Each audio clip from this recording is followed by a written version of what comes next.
এই রমজানে একটি নামাজের কথা বলবো, শত কষ্ট হলেও এই নামাজটা আপনি ছাড়বেন না, একবার হলেও এই নামাজটা আপনি পড়বেন। নবীজি এই নামাজের এত গুরুত্ব দিতেন, নবীজি বলেছেন জীবনে একবার হলেও তুমি নামাজটা পড়বে। এই হাদিসটি ইবনে মাজাহ শরীফের, তিরমিজি শরীফের এবং আবু দাউদ শরীফের 1297 নম্বর হাদিসের মধ্যে এই হাদিসটা বর্ণনা হয়েছে এই নামাজের কথা। নবীজি তার চাচা আব্বাস রাদিয়াল্লাহু তাআলা আনহুকে ডাক দিয়ে বলেন, চাচা আমি আপনাকে এমন একটি নামাজের কথা বলছি, এই নামাজটা আপনি প্রতিদিন একবার হলেও আপনি আদায় করবেন। চাচা যদি প্রতিদিন সম্ভব না হয়, অন্তত সপ্তাহে একবার হলেও আপনি নামাজটা পড়বেন। যদি সপ্তাহে সম্ভব না হয়, তাহলে আপনি মাসে অন্তত একবার এই নামাজটা আদায় করবেন। চাচা যদি মাসেও আপনার পক্ষে কষ্টকর হয়ে যায়, বছরে একবার পড়বেন। যদি বছরেও না পারেন, জীবদ্দশায় অন্তত একবার হলেও নামাজটা পড়বেন। কারণ এই নামাজটা এত পাওয়ারফুল নামাজ।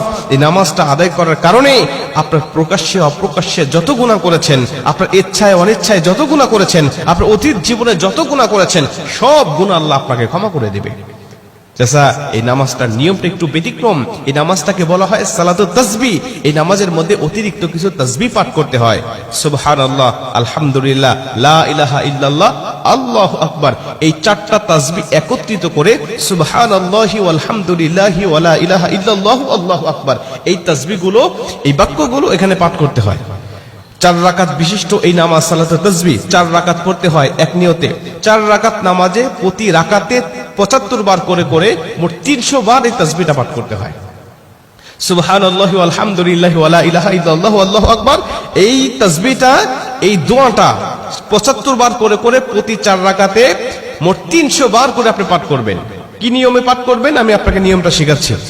আবু দাউদ শরীফের 1297 নম্বর হাদিসের মধ্যে যে নিয়মটা এসেছে, আমি এই নিয়মটা আপনাকে শেখাচ্ছি। আমাদের সমাজে আর বেশ কিছু মানুষ বেশ কিছু নিয়ম বলে, কিন্তু আমি আপনাকে হাদিস থেকে সরাসরি নিয়মটা জানাচ্ছি। এটা আপনি রেকর্ড করে নেন, খাতা কলম থাকলে লিখে নেন। প্রয়োজনে এটা যত সোশ্যাল মিডিয়াতে যাবে, ফেসবুক ইউটিউবে যাবে, এটা আপনি সেভ করে নিজ আইডিতে শেয়ার করে রেখে দিবেন, যাতে আপনিও শিখতে পারেন, অন্য মানুষকে শেখাতে পারেন। আপনার শেখানোর কারণে কেউ যদি নামাজটা আদায় করতে পারে, ও যে সওয়াবটা অর্জন করবে, সওয়াবের একটা অংশ আল্লাহ আপনার আমলনামায়ও দান করবে।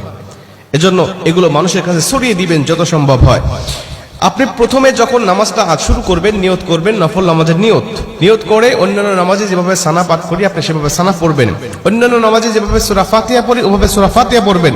অন্যান্য নামাজে সূরা ফাতিহার পরে যেভাবে সূরা মিলান ওইভাবে সূরা মিলাবেন।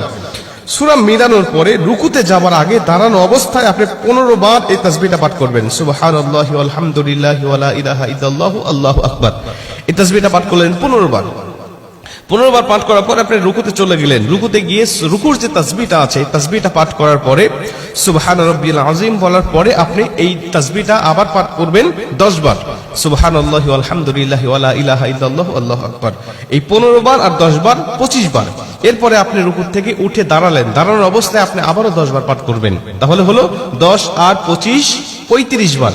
এরপরে আপনি রুকুতে চলে যাবেন। রুকুতে গিয়ে রুকুর তাসবিহটা পাঠ করার পরে আবারও পড়বেন 10 বার। এই হলো 35 আর 10 45 বার। এরপরে আপনি রুকু থেকে আবার উঠে বসে পড়লেন। বসার পরে আপনি আবার পড়বেন 10 বার। 45 আর 10 55 বার। এরপরে আপনি আবার রুকুতে চলে যাবেন। রুকুতে গিয়ে রুকুর তাসবিহ পাঠ করার পরে আবার পড়বেন 10 বার।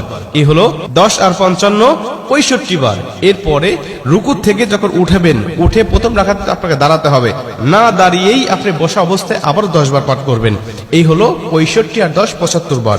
দ্বিতীয় রাকাতে ঠিক একই নিয়মে, তৃতীয় রাকাতে ঠিক একই নিয়মে, চতুর্থ রাকাতেও একই নিয়মে, এই 4 রাকাতে 75 বার করে করে যখন 300 বার পাঠ করে আপনি সালাম ফিরিয়ে নামাজটা শেষ করবেন, সালাতুত তাসবিহ নামাজটা আপনার আদায় হয়ে গেল। এই নামাজ শেষ করে আল্লাহ পাকের কাছে আপনি দোয়া করবেন, যেভাবে ইচ্ছা চাইবেন আল্লাহ পাক আপনার দোয়াটাকে কবুল করে নেবে। আমরা দেখেছি বেশ কিছু পিকচারের মধ্যে, বেশ কিছু জায়গায়, বেশ কিছু লেখায় আপনি এই নিয়মটা বর্ণনা করার পাশাপাশি একটু ব্যতিক্রম বর্ণনা করা হয়েছে, যে শেষ রাকাতে সেজদা থেকে উঠে বসে না পড়ে রুকুতে যাওয়ার আগেই মোট 25 বার পড়তে হবে। অর্থাৎ রুকুতে যাওয়ার আগে 10 বার আর সানা পড়ার পরে 15 বার। এই নিয়মটা বর্ণনা করা আছে, কিন্তু হাদিস শরীফের মধ্যে আমি যেটা বললাম এই নিয়মটা বর্ণনা করা আছে। অতএব এই নিয়মে যদি আপনি নামাজটা আদায় করেন, আশা করা যায় আপনার নামাজটা কবুল হয়ে যাবে।